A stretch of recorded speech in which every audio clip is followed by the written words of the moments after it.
Hey, what's going on everybody? It's etaprime back here again. Today we're going to be taking a look at an upcoming handheld known as the abxylute. So this is actually my second video I did. The first one was more of a first look video, but since then I've had a lot of time to spend with it. And their Kickstarter is live right now, so we've got more information on what they're offering and pricing.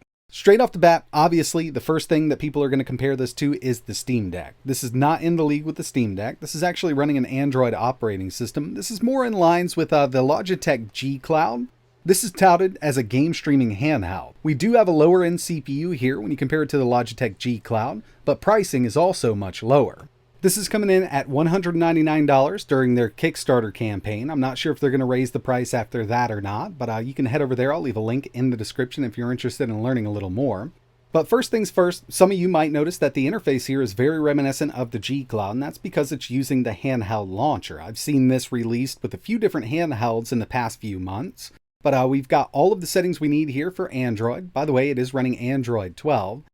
And when it comes down to it, if you didn't want to use the handheld launcher, you could always install a third-party launcher or use the built-in kind of stock Android launcher. From the settings, we can swap over to what they're calling tablet mode. And once we get over there, you can see we've basically got a stock Android interface. So we can go through here, rearrange everything, and this does make it a little easier if you want to use an app that doesn't support the controller so well. But when it comes down to it, we do have a built-in mapper, so we can map this controller to on-screen touch points, so we can use it with games that don't natively support controllers. Personally, I do like handheld mode. I think it looks really good here, and hopefully in the future we do get a few more themes that we can mess around with. But overall, it's a really snappy experience. Moving over to the hardware, I do want to go over the specs and what we've got here. Now, it's not the most powerful CPU in the world, and like I mentioned, this was meant to be a game streaming device, and with this CPU, we do have plenty of power for that. But when it comes to higher-end Android games and higher-end emulators, it's really going to struggle because this is only using the MediaTek 8365. It's a quad-core ARM CPU at 2 GHz, and for the GPU, we've got the Mali G52 MC1. It's got a beautiful 7-inch 1920 by 1080 display, 60 Hz refresh rate, and 103% sRGB. Love the saturation here. I think it's a great screen. They did an awesome job choosing this one. Obviously, with a streaming device, Wi-Fi or connectivity is really going to be important. And with this, we've only got 5 GHz Wi-Fi, but we've got plenty of throughput there to do any kind of streaming that we want to do at 1080p.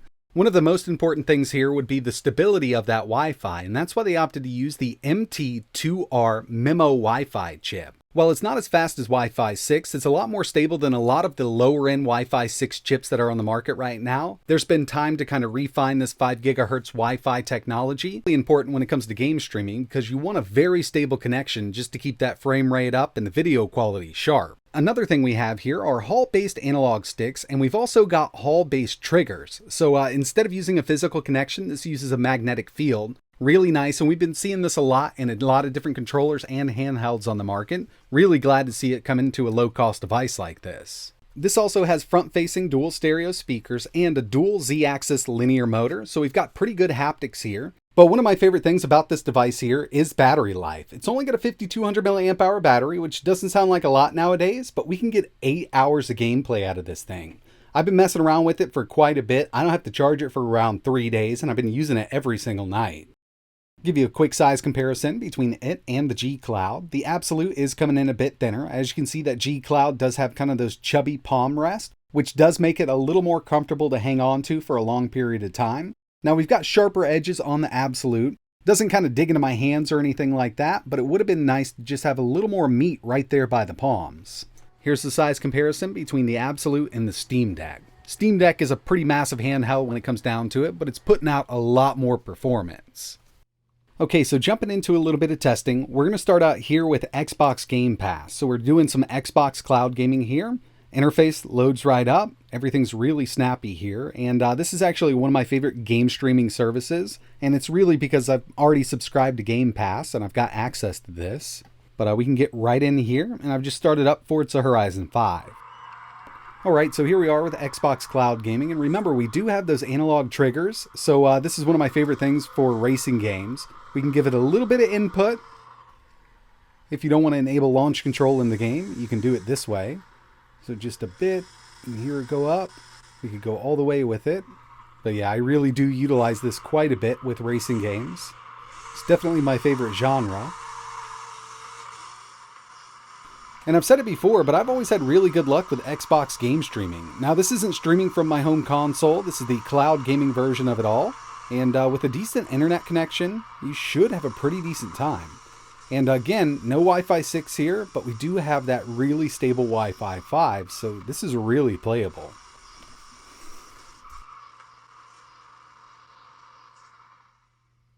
Another cloud gaming service I like using is Geforce Now. I've already set this up with my account, so I can go through, find the games I already own, or I can stream some free games here. But we'll go with Cyberpunk 2077.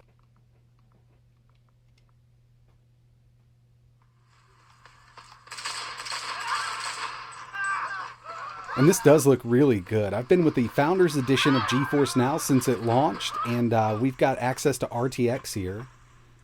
Over time, this has definitely improved in performance. We're streaming from their servers, probably thousands of miles away from where I am right now, but I am able to play Cyberpunk 2077 relatively easy here.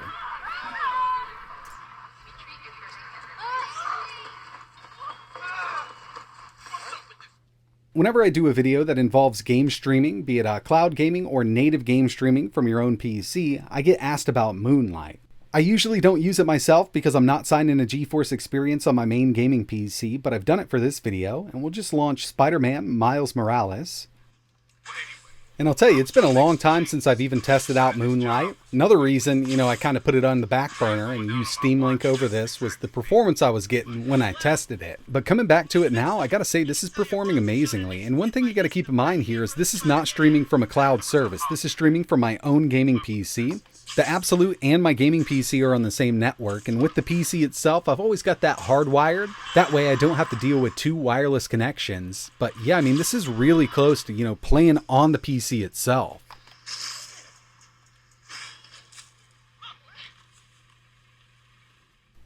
The final thing I wanted to test here was the main app I use for game streaming in home and even out of home, and that's Steam Link. So this is kind of my go-to. Always had really great luck with it.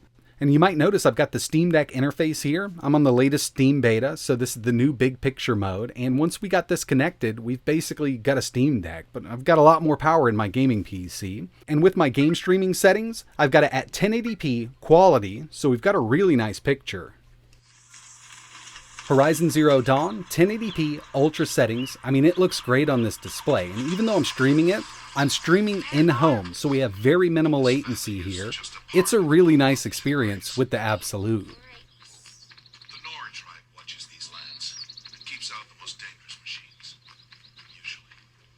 Okay, so after spending several weeks with the abxylute, I've actually grown to really like this device. Personally, love the form factor, awesome screen. This screen looks really good, and for the price, you really can't beat it. They did a bang-up job selecting this display. Form factor is great, not as comfortable as the Logitech G Cloud, given the palm rest area is a bit fatter on the G Cloud, but you can still play this for hours and not cramp up or anything like that.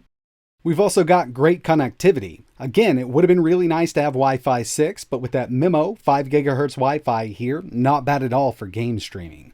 One thing that this kind of does lack in is just raw CPU performance. We've got that lower-end MediaTek quad-core CPU, so when it comes to emulation on this device, you can go up to around Dreamcast. There are some PSP games that are going to be playable, but even the God of War series will struggle on this device, and you'll have to enable frame skip for that one. Your best bet with high-end emulation on this device would be streaming it from a more powerful PC, but it does have the lower-end stuff covered. GBA, Neo Geo, PC Engine, SNES, PlayStation, some Dreamcast games do run quite well on here, but for the higher-end emulators, they're a little out of the question. Like GameCube, Wii, 3DS, PS2, we just don't have enough power here. And like I mentioned, even some of the harder to emulate PSP games do struggle on this MediaTek chip. So first and foremost, the company itself never came out and said this is a powerful device. This was specifically designed for game streaming, and it does that quite well with the hardware we have. Now heading over to the Kickstarter shows that we can pick this up for $199. That'll get us the 4 gigs of RAM and 32 gigabytes of internal storage, but they all support a micro SD card. And they also offer 2 different color options. We've got the black, which we took a look at in this video, but they also have a white version, which I do think looks really good. Kind of wish I would have got my hands on this one. But yeah, for $199, you're getting a 7-inch 1080p 60Hz IPS display, Quad-core MediaTek CPU, Wi-Fi 5, a 6-axis gyro, Hall sensor joysticks, and triggers, and it's running Android 12. So in the end, I mean, it's really up to you. If you want to save up the money, buy a Steam Deck, I would definitely do that if you know what you're getting into. But if you're looking for a nice light device for game streaming, then this might be for you. And at the price, it's coming in a lot lower than everything else on the market right now, except for, you know, a cheap Android phone with a cheap controller that you could put in your pocket. But that's going to wrap it up for this video. I really appreciate you watching. If you're absolute in learning more about the abxylute, I'll leave some links in the description to their official website and Kickstarter. And again, I do want to mention it. It's always up to you. I mean, if this is a device you know you can get by with for game streaming and low-end Android gaming, low-end emulation, then yeah, this is something that might work out really well for you. Or you could just save that cash and wait for a more powerful device to be released down the road. If you've got any questions, let me know down below. And like always, thanks for watching.